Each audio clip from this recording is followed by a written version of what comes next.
Topic 3, we're going to talk about solving quadratic equations by factoring. So we already have a little bit of the background information. We understand standard form of a quadratic equation and we understand the zero product principle. Let's now look at how we put everything together to officially solve these equations. So the first thing we have to do is we have to put the equation in standard form. So standard form, remember, is ax squared plus bx plus c equals 0. And because we're factoring, we need to make sure ax squared is positive. If not, you remember when we were factoring and we had the lead term that was negative and then we had to factor out a negative and it was like a whole thing. To avoid that, just make sure when you put your equation in standard form, you put it in standard form so that the squared term is positive and you don't have to worry about that. Then we want to factor the left-hand side. We want to factor the quadratic trinomial. At that point, you would have a product equaling 0, so you would apply the zero product principle.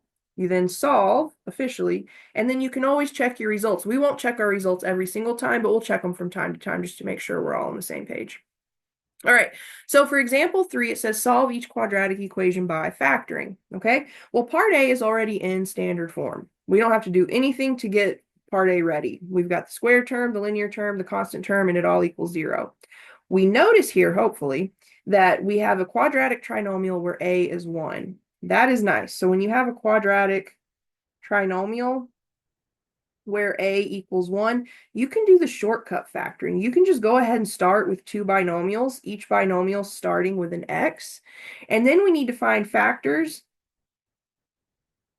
Pretend that was an f. We need to find factors of negative 42 that add to positive 1. Okay? So when we're looking for factors of negative 42, the factors have to have different signs. They have to be positive and negative, one of each, okay? And in order to get a sum of positive 1, my larger factor needs to be the positive factor, okay? So I'm not even going to look at the ones where the larger factor is negative. I'm only going to set up situations where my larger factor stays positive. So we could try 42 and negative 1. We could try 21 and negative 2. We could try 14 and negative 3. 4 does not divide, 5 does not divide, 6 does divide. We could try 7 and negative 6. And at this point, our factors would just start to repeat. So the magic pair of factors here for us is going to be 7 and negative 6. So fill in the rest of your binomials with plus 7 and minus 6. It does not matter which binomial you put the 7 or the 6. Just make sure the sign in front of that factor is correct. So make sure your 7 is positive and your 6 is negative. Okay? Now we have a situation where we have a product of two factors, x plus 7 and x minus 6, that equals 0. So this is where we apply the zero product principle. We take each individual factor and set it equal to 0. Well, if I have x plus 7 equals 0, to get x alone, I need to subtract 7 from both sides. Well, 7 minus 7 is 0, leaving me with just an x. 0 minus 7 is negative 7. If I want to get x alone in x minus 6 equals 0, I need to add 6 to both sides. So negative 6 plus 6 is 0, leaving me with an x, and 0 plus 6 is 6. So what we want to do now is we want to check both of our solutions. Now, I'm not going to require you to always check, just know that you can check, okay? And knowing how to check is really important. So let's check x equals negative 7. So I'm going to take the original equation, and I'm going to plug in a negative 7.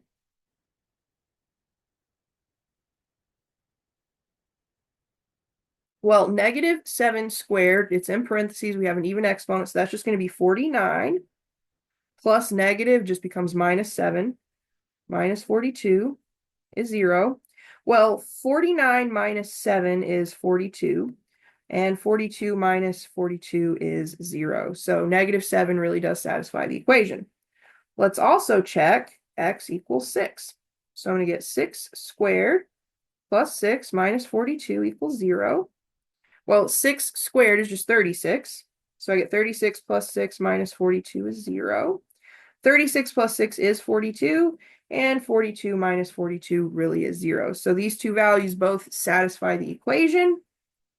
So I would write my solution set as negative 7 comma 6. And remember, these are the solutions to the equation, but later in the chapter, not in the chapter, but later in the book, when we start to talk about graphing quadratic equations, these two values are really important. They show us where the graph crosses the x-axis, okay? Now for part B, we do have a quadratic equation. I can tell that because we have this x squared term, but this is not in standard form. So what I want to do is I want to subtract the 7x. And I definitely want to subtract the 7x because I want to make sure I keep the 4x squared positive. So I'm going to subtract 7x from both sides.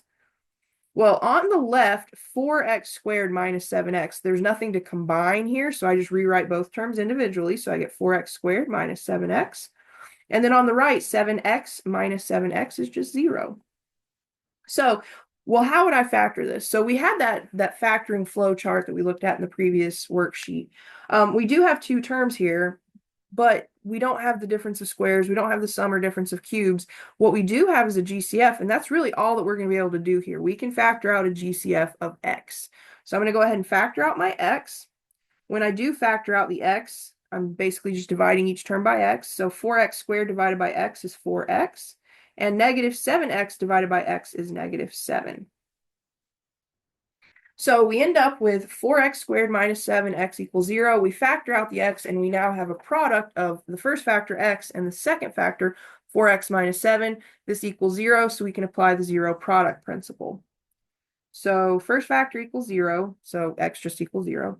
And then 4x minus 7 equals 0. Well, that one I need to do a little work for. So if 4x minus 7 is 0, to get the 4x alone, I add 7. So the 7's cancel to become 0. That leaves me with 4x equals 7. I then divide both sides by 4. 4 divided by 4 is just x. Well, 4 divided by 4 is 1. 1 times x is x. And then 7 divided by 4 is 7/4. So I would say my two solutions here are 0 and 7/4. And if you want to check those, actually, let me move that and we'll check this one too. Let me move this to the top of the page. If you want to check, let's start by checking x equals 0. That one's going to be easy. We have 7. Nope, we have 4. Correct me. We have 4 times 0 squared equals 7 times 0. Well, 0 squared is 0. So 4 times 0 is 0. 7 times 0 is 0. So we can say that 0 definitely satisfies the equation. We certainly get a true statement. Now we have 4 times 7/4 squared equals 7 times 7/4. So let's see what we get here. Well, 7/4 squared, that's going to be 4 times 49/16. 7 times 7/4 is 49/4. So let's see, we have 4 over 1 times 49 over 16. Well, 4 goes into 16 4 times, so we do end up with 49/4 equals 49/4. It's a little messy. Make sure you can follow those steps. But again, we're good here. When we check x equals 7/4, it satisfies the equation. So this really is truly our solution. Okay, let's look at parts C and D. All right, part C, we are not in standard form. We definitely have to do some work. I want to keep the 3x squared positive, so I'm going to subtract 15, and I'm going to subtract 4x, and I'm going to do that from both sides. Well, on the left, I get 3x squared. There's nothing to combine with my minus 4x or my minus 15, so I'm just going to rewrite both of those. And then let's see, 15 minus 15 is 0. 4x minus 4x is also 0, so we now officially have this in standard form. Okay, now this is a quadratic trinomial. There is not a GCF of any sort, but I do have a coefficient on the square term, so in this case, I'm going to have to do the AC method. So remember, the AC method, we take the coefficient of the square term and the constant, and we multiply those. When I do that, I get negative 45. So what I'm going to do is I'm now looking for factors of negative 45 that add to be negative 4. So find factors of negative 45 that add to negative 4. So we want factors that add to this negative 4 right here. So because I need a sum of negative 4, that means my bigger factor needs to be negative. So I've got negative 45 and 1. 2 does not go into 45. 3 goes into 45. So I've got negative 15 and 3.